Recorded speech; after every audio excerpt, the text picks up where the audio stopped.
important thing as a bottle girl, as a waitress, as a server, whatever you guys want to call it. She wants that, go get it. She wants that.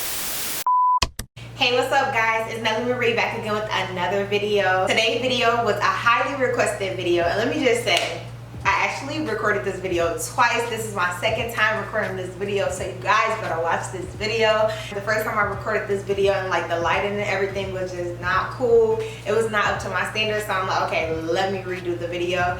So I hope this is worth it, guys. I hope you guys enjoyed this video. Make sure you give it a like, comment, and subscribe. If you are new here, my name is Nellie, and we do a lot on this channel. If you are a returning subscriber, I just want to say thank you guys for always supporting me and watching my videos. So now let's talk about the video a little bit more. I've been reading you guys' comments, and you guys even been messaging me on Instagram and leaving comments on YouTube or whatever about the bottle girl life. You guys want more videos, more vlogs, more money counts. I see everything. I see your comments. Thank you. I appreciate the support. So the last video I told you guys, if you guys want me to bring a bottle girl interview video, comment below and let me know. And guess what, you guys showed out. So I thought it would be cool to like add in the video the answers. So basically you go to an interview at your club, whichever club you decide to go to. These are the most common interview questions from my experience and like a little bit like my friend's experience, because if they haven't asked me these questions, they probably asked one of my friends, and that's where I got the question from.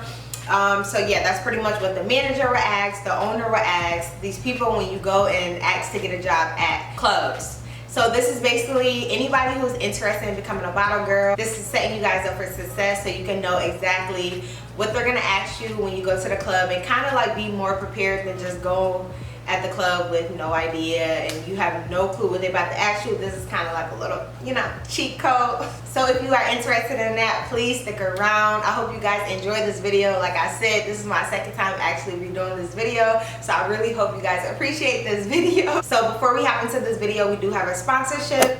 So guys, we have this dossier package. Of course, you guys see me work with this brand before, and like I love their packaging. You guys know I love their packaging. It reminds me of like Kim Kardashian or like Kanye, the like simplicity, minimalistic look. I love the nudes. Like nudes is my things. I love like darker nudes, chocolate nudes, and this color nude. So this scent right here is literally my favorite scent from them.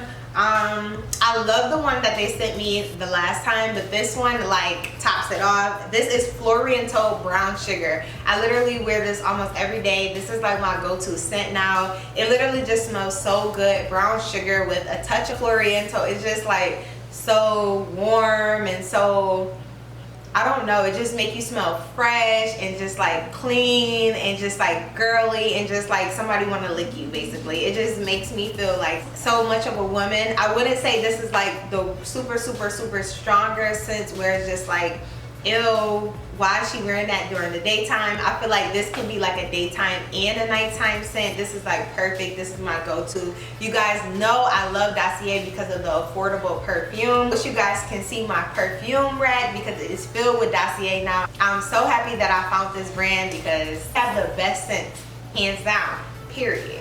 And I wanted to mention, guys, I got this hair from Exchange Beauty. The Instagram for this brand is exchange_hair. I would definitely put it on the screen for you guys. This hair is like beautiful. It's not even like wet no more, and it's still curly. It's not big. It's like super cute. I love deep wave that's like this. This hair can be big if you want it to be though, because I know sometimes I do go for that big look, so I just will put less product in it. And I just, today I like literally only put in leave-in conditioner, and it stayed like this, and it's dry and it's so pretty and I love it. So if you guys are interested, check out exchange_hair on Instagram. Okay, we're back. I know exactly why you came, so you might as well sit tight, and we're about to start off this video. So first things first, I just want to mention there is an interview. Most of the time there is an interview for club jobs. A lot of people are like, you don't have to do an interview, you don't have to do nothing, you don't have to, you just go and see if they like you. No, they're gonna ask you a couple of questions. It might not be called a like formal interview, but it's definitely a couple of questions which can be considered literally an interview. And then more than likely they're gonna say bring your resume and come bring a picture and come for an interview. So basically, technically it is an interview. It's just not as formal as like a conservative job or you know, wherever you work at, like a Walmart interview, or where you have to sit down and ask millions and one questions and like write stuff out. It's just not that expensive. It's not that crazy. It's not that deep, but it's definitely an interview, and they're definitely gonna ask you questions. So the first number one common question that they're gonna ask you is name 3 cognacs, name 3 vodkas, name 3 tequilas, and name 3 whiskeys, and name 3 rums. So that's 3, 6, 9, 12, 15. That's 15 bottles of liquor that you guys are gonna have to remember, and I am here to tell you, okay? 3 cognacs will be Hennessy, Remy Martin, and Douce. Basically, you're gonna memorize the ones that you drink. I'm not a dark liquor girl, so I've never drunk those. Like, I don't even like when people even ask me to drink dark. Like, no, I'm not a dark girl. But whichever liquor you drink on a norm, that's gonna be something that you already got memorized in your head. I'm a tequila girl, so we can do tequilas next. We could say Casamigos, Patron, Don Julio. It's like literally just gonna flow right off because that's what you drink. You already know the names of those. So that's 6 down already. So the next one we have vodka. I would say Grey Goose, Tito's, and Ciroc. You could say Saveca. What's some other ones? I don't know. I don't drink vodka. The only thing I drink is tequila. So that's those 3, 6, 9 already. So then whiskey, we can go to Jack Daniels, Crown Royal, and Fireball.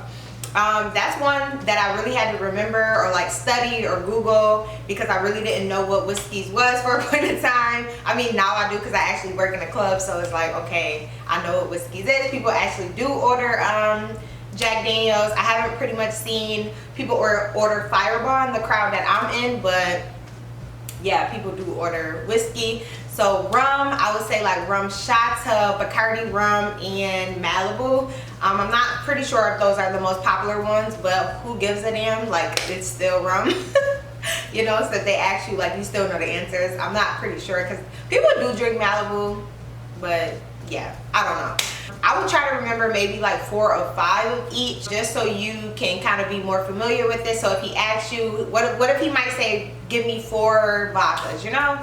Like, you just want to be prepared because you never know. You always want to be prepared. You always want to know more than the next person because it's really like a competition. It's so many people that go into these jobs day after day after day to ask, are they hiring, getting a job? You know, it's just something to make you stand out above the other person. More than likely, like, all they care about is looks, because at the end of the day, they really could like teach you everything that you need to know. It's really not hard. It's not a hard job where you have to like study for hours and hours and days just to get the concept. Once you're in there, it's pretty easy to remember. You would definitely know how to do it after a week. It's a lot of pretty girls in Atlanta. It's a lot of pretty girls wherever you live. So it's just like, to get an extra bonus point, just know all you can know. Okay, so next we are on to the second, number 2 most common bottle girl interview question. So this would be, where have you worked? They want to know your experience. They want to know who they're bringing into the club. So my suggestion is, if you made up your resume,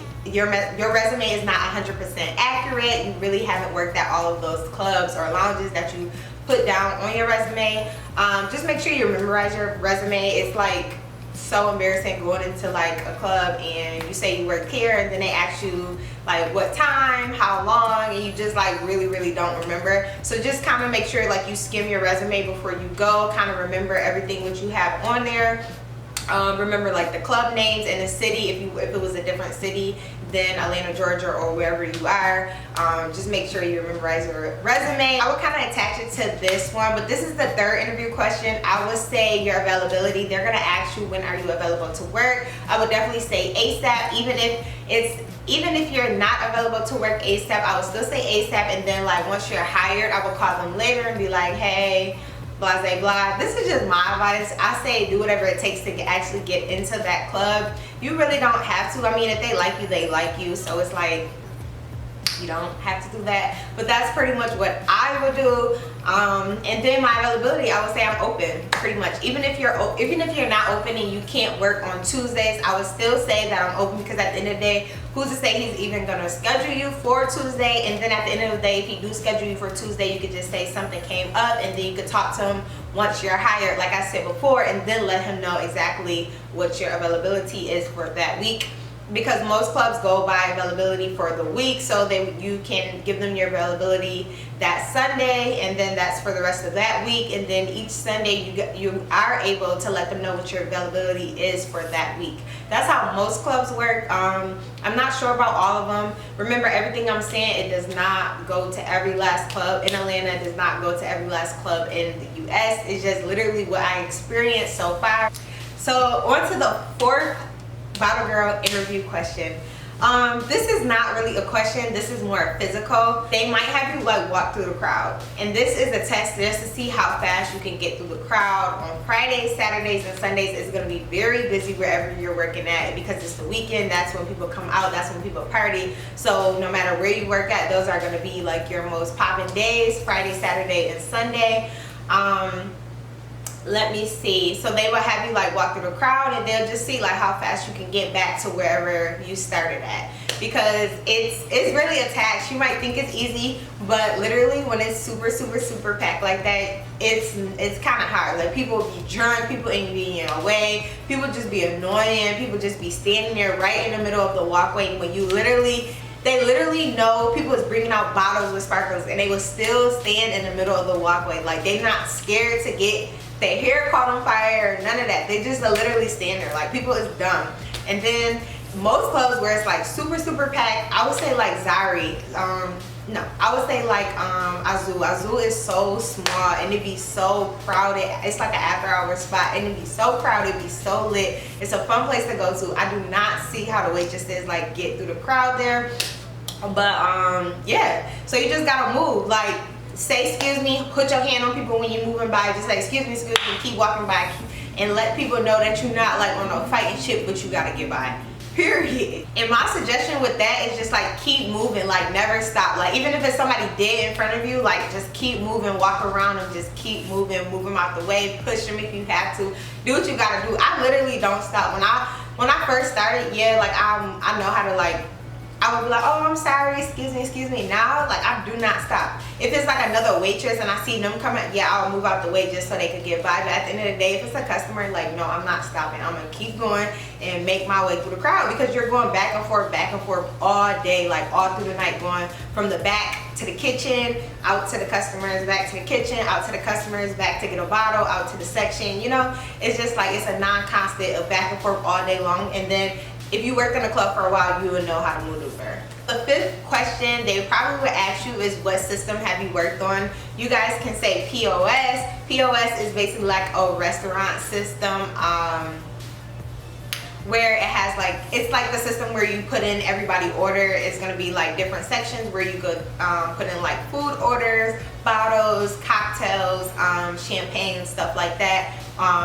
Where you just like type it in on the screen, or they do have like handhelds now. So either or, they're probably just gonna ask you, have you ever worked with the POS system before? And I would say yes. Even if you have not, I would still say yes. Yes, kind of a lie, but at the end of the day, they train you. They might train you for 3 weeks, they might train you for a week, they might train you for a month.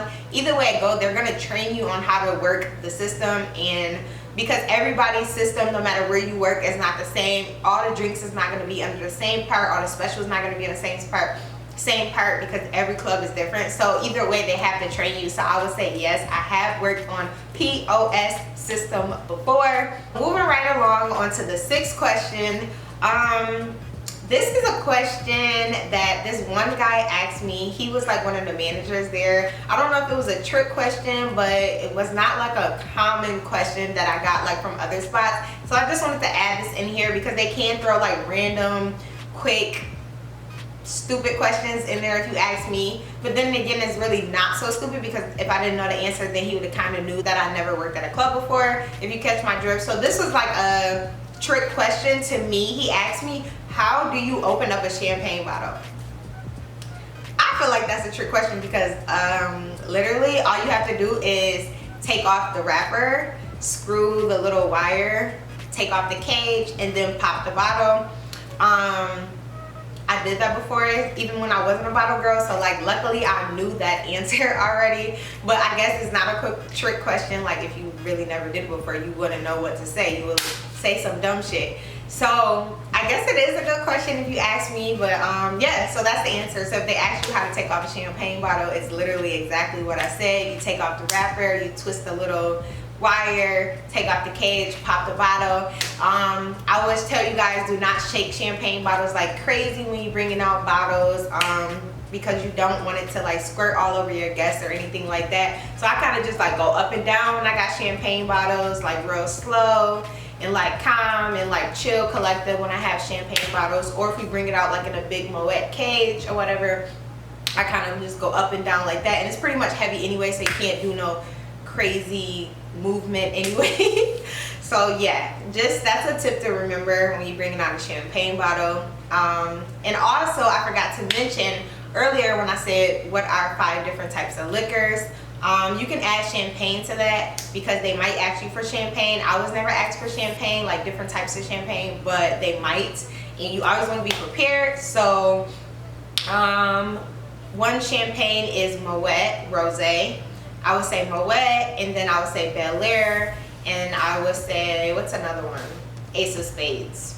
It's plenty of champagnes out there, but those are like the first 3. You can say Dom Perignon if you want to. Those are like the first 4 that come to mind. I do not remember what number we are on. I think it's number 7 if I'm not mistaken. But this is the most important question. It's really not a question. I'm gonna see if I can make it out of a question.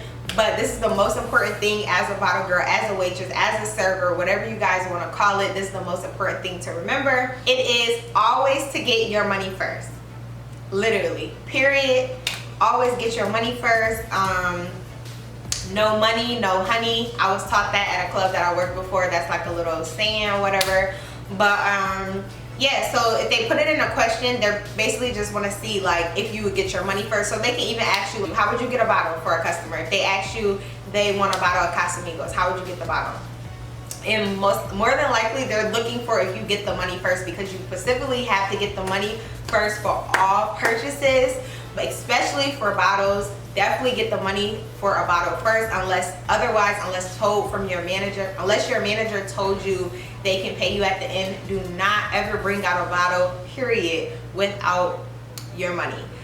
You can try to like get away with that with like drinks or smaller stuff, because if they leave it's like a drink, $15, okay, you got an extra $15 in tips, you could pay for that. But the point of being a bottle girl, you do not want to spend your money, you want to get money. So with me, I always get my money first. Most clubs don't even allow you to do tabs anymore. It's always get your money first. Even the club that I worked at, we have like a bartender just for the servers that make our drinks, and you had to pay her for that drink before you even, well, you had to cash it out, and she had to see the receipt before she even made the drinks. And that was at another club I worked at as well. It just wasn't as strict. So they're like crackling down. You're not keeping the money all night. Well, some clubs are. I experienced both ways. But at the end of the day, you get the money for your bottles first. So to answer that question, how would you get a bottle? You would ask them what bottle they want. They would say Casamigos Añejo. You say, they'll say Casamigos. You say, would you like Añejo? Would you like Reposado? Would you like Blanco? They'll say Añejo. And then you ask, are you paying with card or cash? That's literally letting them know, like, I need my money. Like, period. Where's the money? And I always say that, are you paying with card or cash? And they be like, cash. Okay, so get it out your pocket. Like, I'm waiting for it, can't you see? But yeah, so it's just like, you just get your money. And they'll be like, you have to pay for it now? Yeah, you do. But pretty much, people know they have to pay for the bottle up front. These days, more so like drinks, they try to do like open tabs, but people know like with bottles they have to pay for it up front. That would kind of be different if you have like a preloaded table because they already paid for it outside, or they paid for it with your manager already, and that you wouldn't have to worry about the money at all, because it's already preloaded into the system that they have a credit of how many bottles they could get. But then if they go over, you have to know to go get the money for what they owe. But that's like a whole nother story. That's long when you're like working already, and you will figure that out. They will probably teach you that when you're there, like how to do preloaded tables. And just at the end of the day, only thing to remember is whatever you ring up have the money for. Whatever you ring up, get the money for it first, period. Do not try to do open tabs, especially while you're starting out. Don't try to do open tabs because it's honestly like hard to remember, and then they can kind of feel your drift that you're new, and then they can kind of try you if they wanted to. So I wouldn't do open tabs like right away. And then most clubs, like I said before, don't even allow your waitress to do open tabs, and you can't get in trouble for doing open tabs. It just depends on the management and depends on what kind of club you go to. Okay, so the next question, I never was asked this question before in the interview, but my friend was asked this question. Me and her went to go apply for jobs together, and they literally set us down at the same time. She had her interview, I had my interview, and she was telling me like what they asked her, and mine, they didn't ask me this question, but they asked her. So she was asked literally, what would you do if you get in a confrontation with one of your coworkers? My best advice would say kind of talk to that coworker and just try to resolve the problem between you two. More than likely it was a misunderstanding, miscommunication. Maybe you thought you had that section but you didn't, and then you went in her section because they called you but you never rung anything up. Like, people get upset with little things like that working as a bottle girl. And then I would definitely mention, if we cannot resolve it on our own self, I would definitely take it to higher up. I would take it to a manager. I would take it to whoever's in charge so it won't escalate. You could say that you're not really into drama, so I would definitely take it to a manager to de-escalate the whole situation. I feel like that's a good interview response. Maybe you might not respond that way in real life, but for the interview, definitely contact your manager. You don't pretty much want to say manager first, because the manager has so much stuff to do. They have to count out the bottle money, they have to do this, they have to go get bottles, they have to do this, that, and the third, all night, whoop de whoop. So it's just like, you don't want to say that first. That would be like the next second step if the first step doesn't happen. That's my best answer to that question. I don't know if that's like the right answer, but that's the best I could do. If you guys have a better answer, comment below and tell me what you guys would say. Okay guys, so the next question is not a common question. I would say like all clubs didn't ask me this question, but I was asked this question. How many sections do you book a month? How many sections can you book a month, basically? And my answer to this, I believe I said like around 3, because that's probably like honestly what I can do a month at this time. So it's like best practice. Like, that's like probably what like a higher up club will like ask you, because you really don't have to book sections at all clubs because they already have people coming through the door. They don't really need you for that. Some clubs require you to post, all clubs don't, you never know. But basically they just want to know like how many people can you bring through the door. Can you sell tables? Like, that's the whole point of your waitress. You're adding something to the club. That's why they want you. So going to like high profile clubs in the beginning and you can't book sections is not like the best way to go. Like I told you guys before, try to start off like at a lounge or something small, and then build your way up to like a bigger club, because you're gonna probably have to like book sections there. Kind of want to have a following on Instagram, but you kind of don't need it at the same time, because it's like you can have like 5,000 followers, but if your people interact with you, if they see you that you're posting this club, if they literally like you and they want to see you, they're gonna come to that club and they're gonna come get a section with you. They're gonna come get a bottle with you. So it's like really not about the following thing, it's about the engagement. So if you have engagement with your people, like you're following on Instagram or Facebook or Twitter or whatever, they want to come see you, and that's how you get your table. So I recommend, even though you probably don't want to post like what club you work at or post a flyer, it's pretty much a good thing, because at the end of the day they keep seeing you post that flyer. Maybe when it's their birthday, they're like, oh, such and such work at that club, let's go get a section with her for your birthday, you know. And then when it's their friend's birthday, they're like, oh, we can go to that club, they had a good time, blah blah blah, we're gonna go to this club, such and such post this flyer, let's go see what that's about, you know. Like, even if you're not booking a section that day that you post a flyer, you never know who's watching, you never know who might hit you up a week later, a month later, a year later. The next question will be, do you feel comfortable wearing a bikini uniform? So pretty much you're gonna know what the club wear, because you should definitely go to that club first, and you should go to that club Instagram and see kind of like what they bottle girls wear, and from there you should know if you're interested in that club. So I wouldn't even go to the interview if you do not like what the bottle girls wear, because you're gonna have to wear it. Like, you're not gonna be a standout from the rest of the bottle girls, you know. So do you feel comfortable wearing like a bikini, what is it called, a one piece, like a leotard outfit or whatever, like basically swimsuits, one pieces? Do you feel comfortable? I would say yes. I would never say no. Even if you don't feel comfortable with that piece, you never know. We have like different styles that we can choose from of one particular outfit. Maybe this person might got pants and this person might got shorts, so you never know.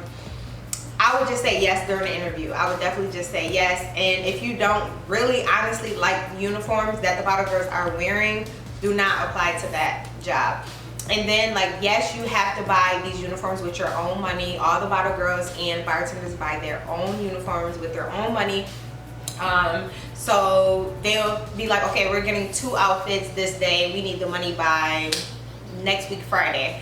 You guys, they see that you guys are going to work, you're making tips every day, you should have that money by next week Friday, and it's going to be mandatory that you buy the outfit or you're not going to be able to work when everybody wear their outfits, you know.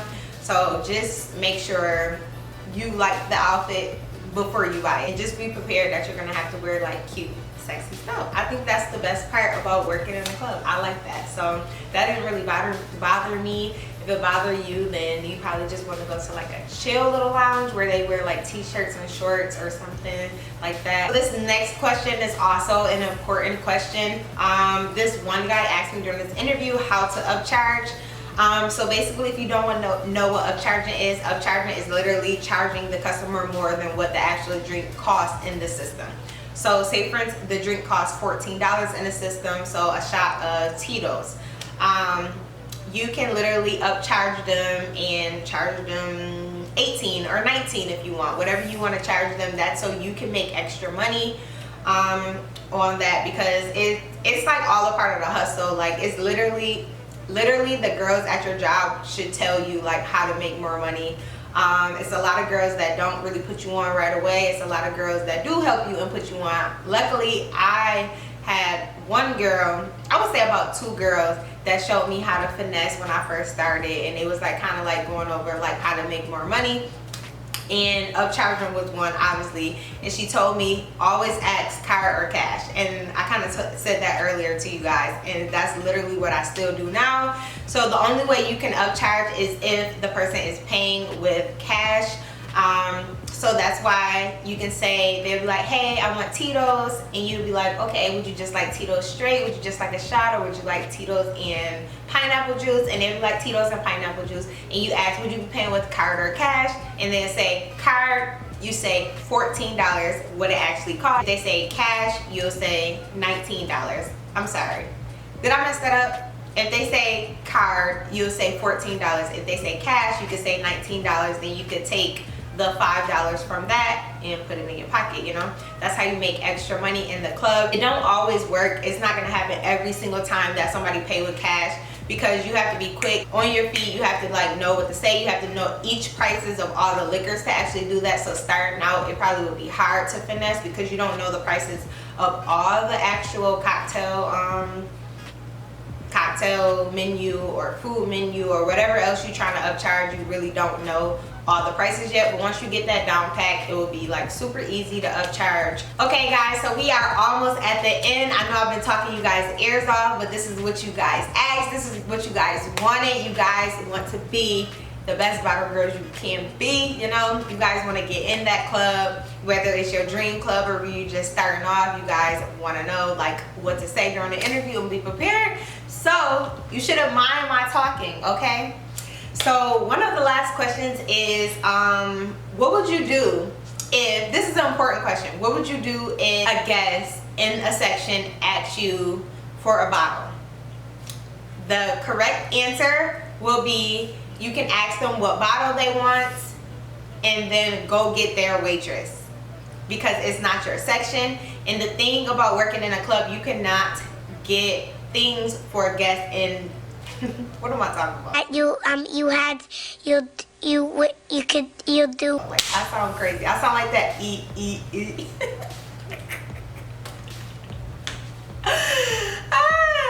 So what I'm trying to say is, you cannot go in somebody else's section and get their customer stuff, like, you know. So if you're walking by, it's so busy, they haven't seen their waiter in a minute, and somebody asks you to get them a bottle. You ask them what bottle they want. Okay, I want Ace of Spade. You walk over and you go get their waitress, and you be like, I'm gonna go get your waitress right now for you. They say, okay, thank you.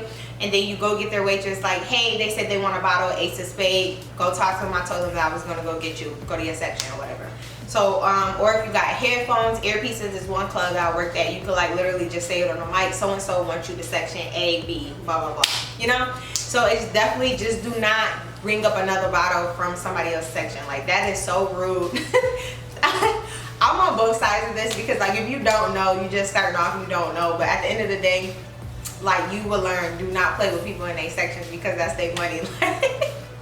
So the correct answer for that is, if somebody asks you for something in another person's section that's not yours, what would you do? Go get their waitress. Simple. Go get their waitress. Period. That's all you gotta do. Yeah, you might want that money, like, damn, I could make $109 off of that. He asked me for the bottle, not you. No, it's not your section, because at the end of the day, what goes around comes around, and you never know, like, later on that week, somebody might ask another girl about your section, like, hey, can I get a bottle? They was in your section, you was gone, you was helping somebody else.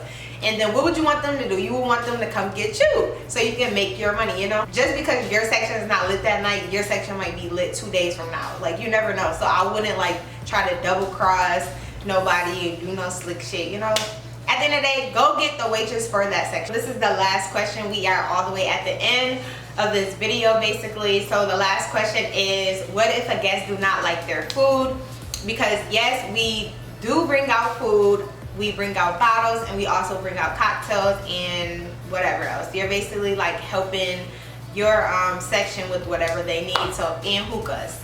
If your people don't have a hookah girl, you never know, you might have to still bring in the hookahs, but the hookah girl bring it out. You just never know. All depends on what club you work at.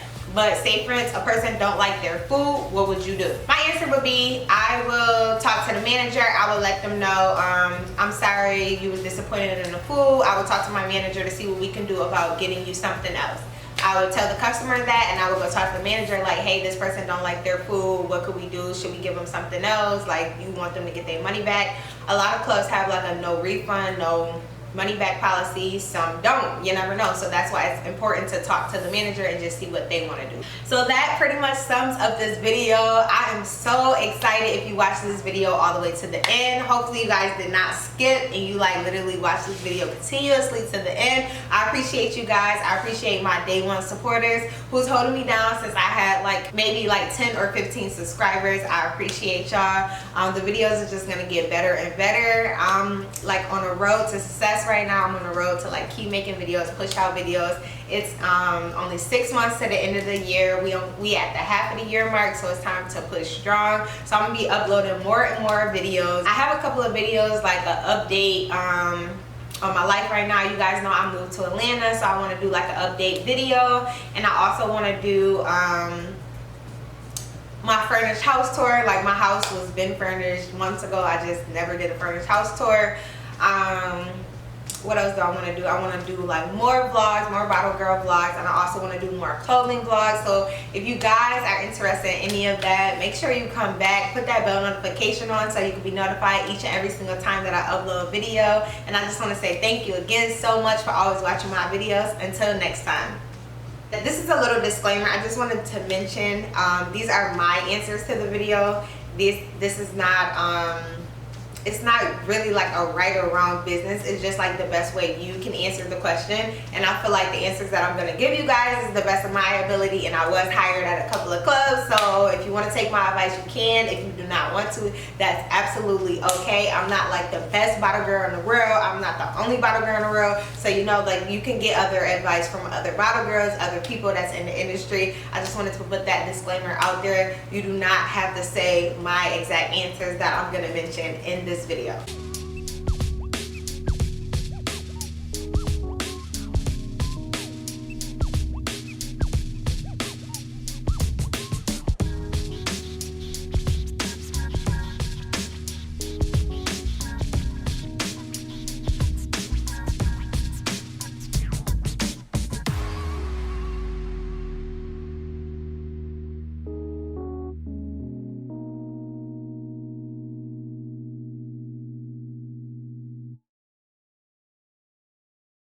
What we do here is go back.